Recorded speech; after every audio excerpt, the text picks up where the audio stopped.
Ladies and gentlemen, welcome to another episode of the Extraordinary Family Life podcast. Have you ever thought about living life differently? Have you ever maybe even daydreamed of living a different way? Have you considered it? Have you maybe seriously considered it? Or some of you have even attempted it? It's really interesting that there's so many different ways to do life, but most of us aren't exposed to it, to that idea, because we grow up in a certain way, and that's what we know, that's what we're familiar with and kind of surrounded by, and so we just think, oh, well, this is the way people do life. Now it's really getting better because we're exposed to like social media around the world, and YouTube channels and blogs and documentaries and stories on Netflix and TV, and there's so much more exposure now than when I was, 20 years ago, right?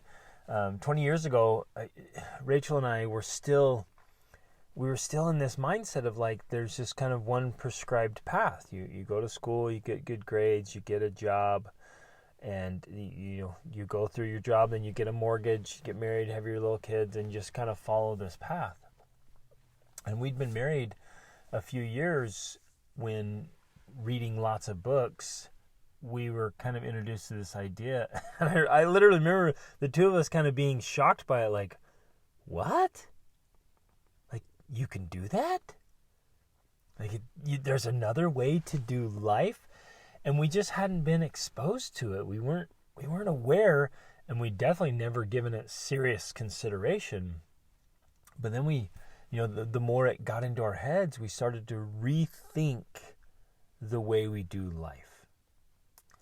And that's my invitation to you today with this episode. I want you to rethink the way you do life and maybe consider some possibilities that perhaps you haven't thought about before.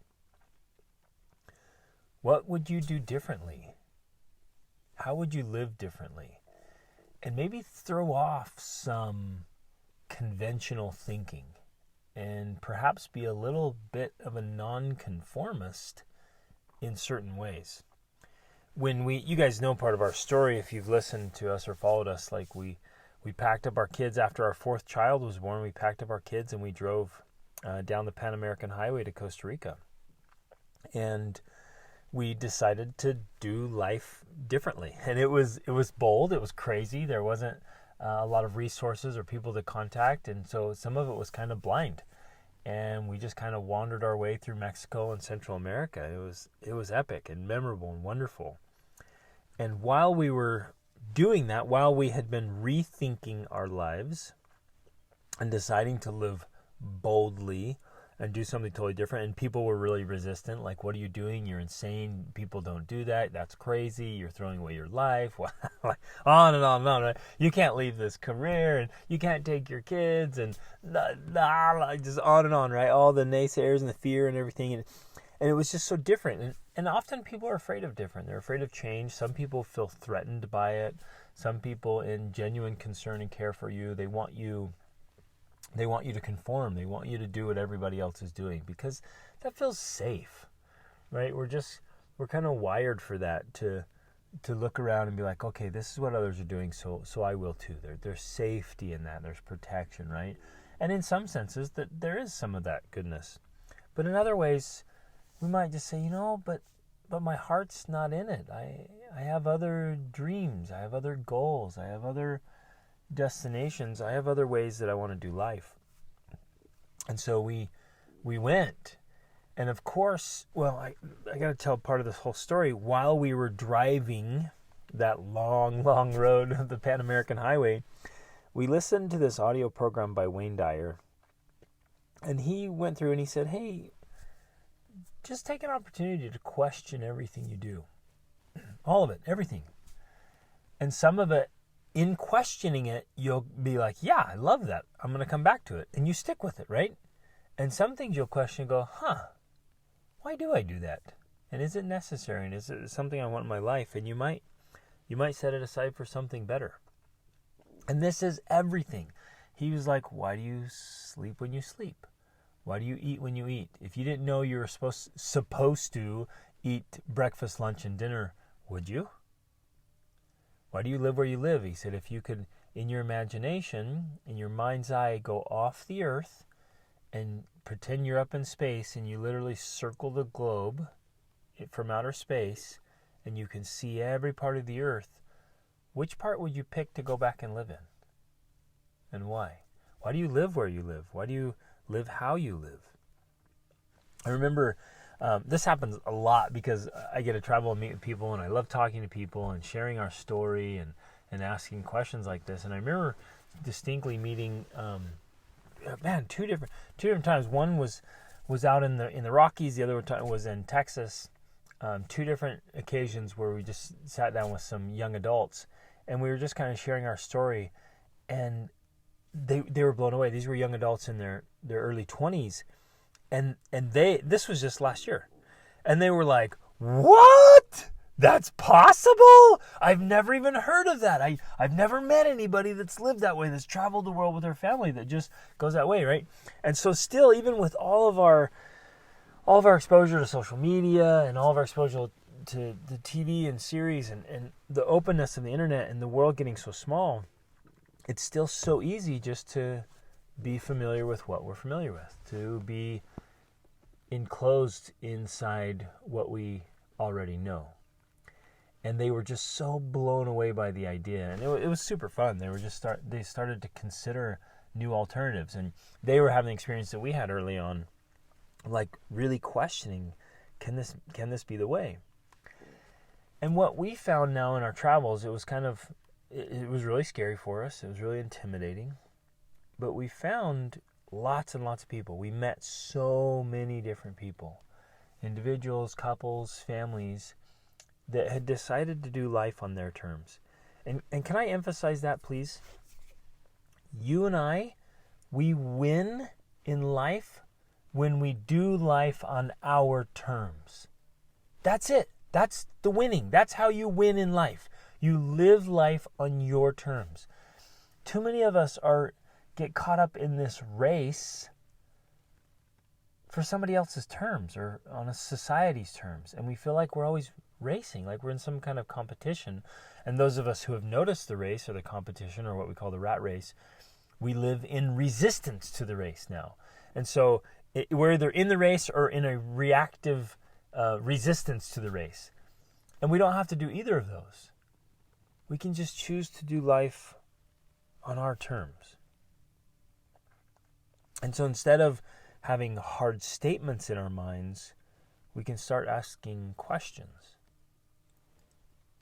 What if money were not an issue? What would you do?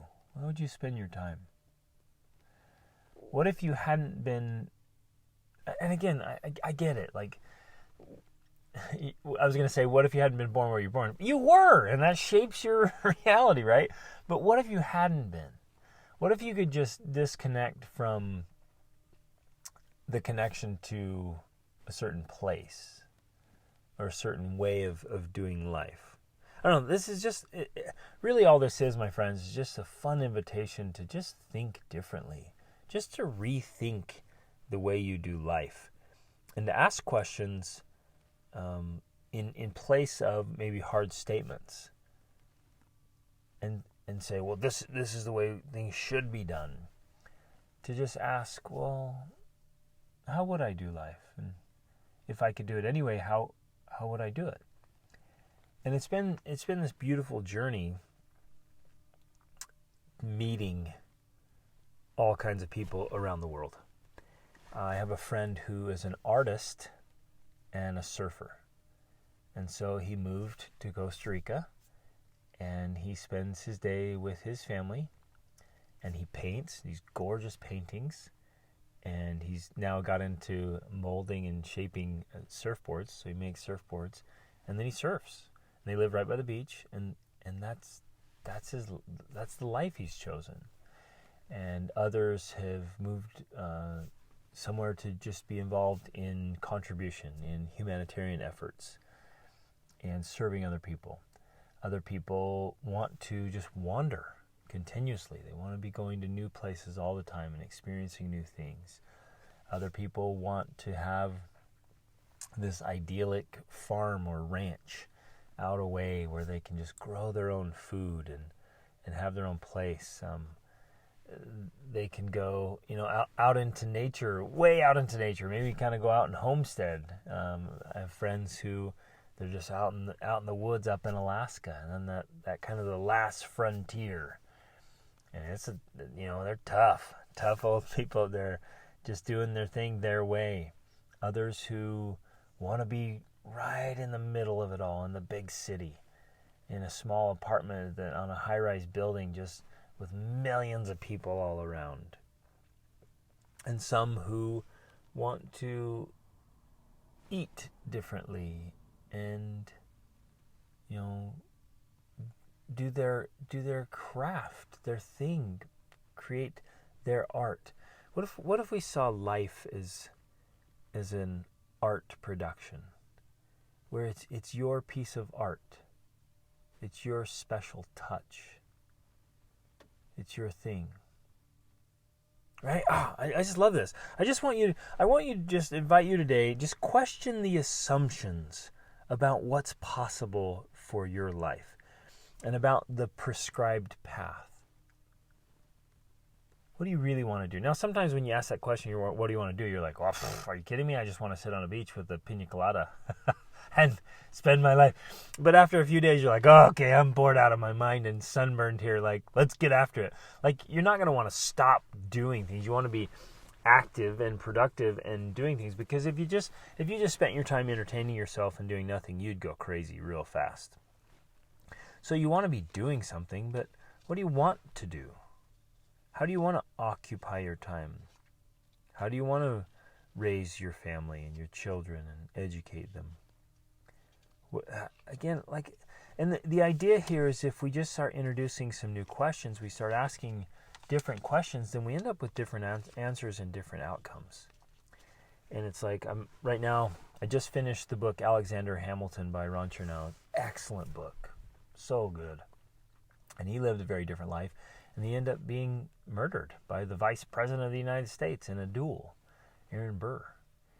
And he died in his 40s on a summer morning, beautiful summer morning. He was shot and was killed. And his son was also shot and killed in a duel just a couple years earlier. It was, and his poor wife had to deal with all of that, right?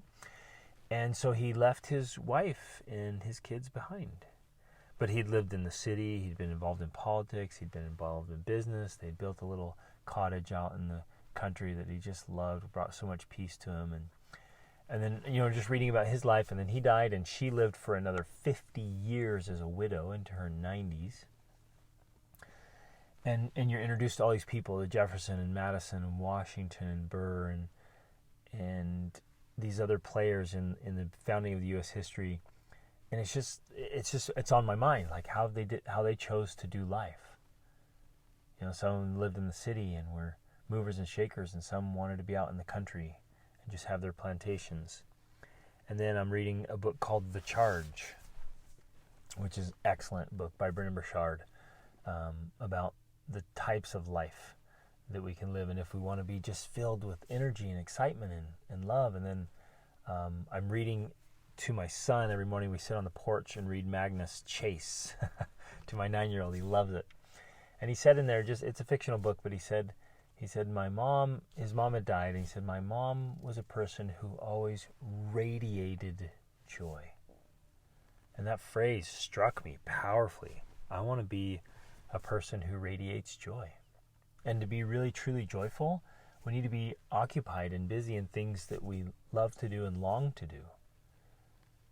Right? And then I'm listening to another excellent book, listening and reading the combination of a book called Money, Master the Game by Tony Robbins, which is a phenomenal book that I highly recommend. All about the financial dreams of how you can chase down financial security, or he has 5: security, vitality, independence, freedom, and ultimate freedom, and how we ought to seek out investments that will fund the lifestyle of our choice.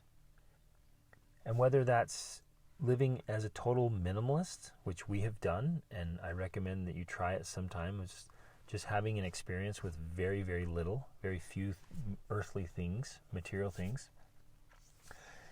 And then people who live in absolute opulence and luxury, and you should try that too. And we've tried that, right? And just experiment with life and try different things. Even as Emerson said, go out and try different things and try life. But my invitation is just don't accept the status quo. You now question it, and you might come right back to it. You might question that part of your life and examine it and examine other areas and go, yeah, I'm going to come right back to that with more conviction and more settled and like, yeah, this is how I want to do life. And other things, again, like I mentioned earlier, you might just question, say, why do we do that? Why do we, as a society, grab onto that? Or why, at this certain socioeconomic status, do we live this way and others live a different way, or in different countries? In this country they do this, in this country they do this, in this state they do that, in this state they do that. And just examine it, and just take a minute to examine your own life, my friends. I love it. This is all this is today, is just an invitation to ask more questions and to rethink how you do life and what's possible for you. I think for some of you, this is going to be a catalyst where you end up doing life very differently. And maybe that doesn't change many things physically, but literally just changes mentally and emotionally or spiritually for you, or socially. You can just make a shift socially.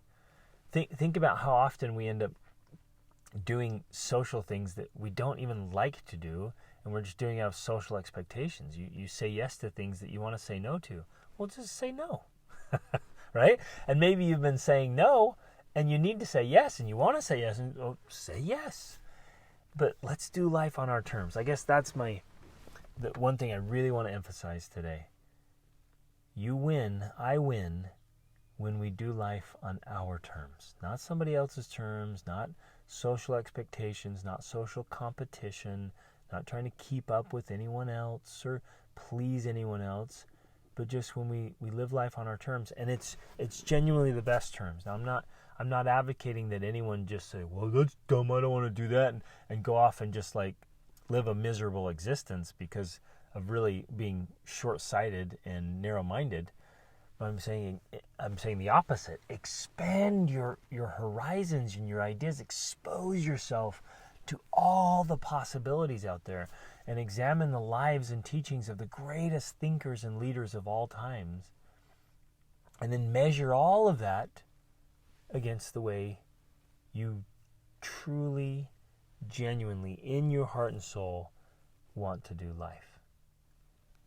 And the beautiful, beautiful thing is that there's so many good ways to do life. Really, so many good ways. We meet so many people around the world who are doing life so differently, and you look at it like, it's beautiful. It's all beautiful. It works for them. It works for them. That works for them. This works for them. It's really special, really awesome. But my invitation is that we're all more aware about it, and more intentional, more deliberate, and that life is lived on our terms. And it's an extraordinary life by our definition. And we are genuinely, truly happy and joyful and peaceful. Oh, I love it. Love this stuff. Love you guys. Remember, every day we're training for greatness, and every day we have an opportunity to live life in a great way. So even if today hasn't been going so well, you can stop right now, just pause. Take a deep breath, get your mind into a good state, right? Get into the right headspace and shift. Make a shift right now and re-engage with life. And do it today on your terms. Reach upward.